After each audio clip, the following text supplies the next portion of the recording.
This video we're going to talk about timers. Timers are timers, but you can put them up on the main screen. You can put them up on the stage display so people on stage can see it, and they can count up or they can count down. And so over here on the right-hand side, you can see our timers. If you don't see the timers, make sure you're clicked on this little clock icon. And typically we just have two timers. We have a sermon timer, and we give our pastor 35 minutes to do his sermon, and you can see we're set to count down. So what this is going to do, and I can show you this, so we can hit play right here. It's going to start at 35 minutes, and then it's just going to count down. And then we can stop it, and this left-hand arrow, that's a restart.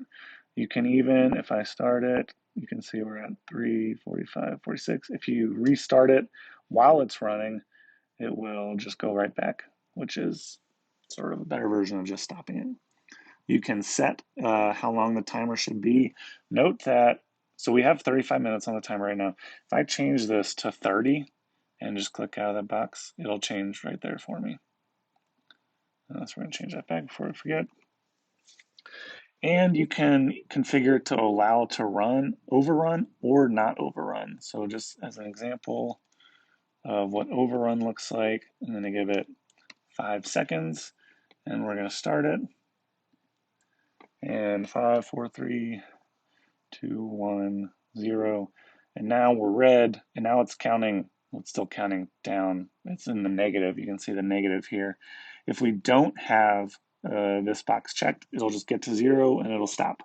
But we usually like to let people know how far they've overrun. So I'm going to switch this back to 35, reset it. And so I've been pushing the start and the stop button over here. Sorry, as an aside, we also have a 3-minute timer for announcements. I have been pushing start and stop over here, but we usually don't do that manually. We use what are called actions. And so what that'll do is when we click on a certain slide, it'll start the timer for us. So we don't have to remember, oh, I just clicked on the slide, I'm going to go over here and start the timer. It'll start the timer for us. And you can tell if there's an existing timer on a slide because it'll have that same timer logo right there. And if you hover over it, it'll tell you which timer it is. This one's announcements. So if you watch, if I click on this slide, it'll automatically start announcements for me. Now, if you want to add a timer to a slide, you can right click, add an action, you can do a timer, and then you pick which timer you want to do. If you don't see a timer there you need, you can come over this window and you can always add new timers with that little plus box. If you need to edit a timer, go find a slide with a timer logo on it, right click and do edit actions, find the name of the timer, it's got the timer logo there, and then you can click here, the one that's checked announcements, and it'll bring a pop-up and you can change which timer you want to start. You can also configure whether it stops, starts, or resets it. Usually it's a start. But the other thing that's very important is this set configuration time.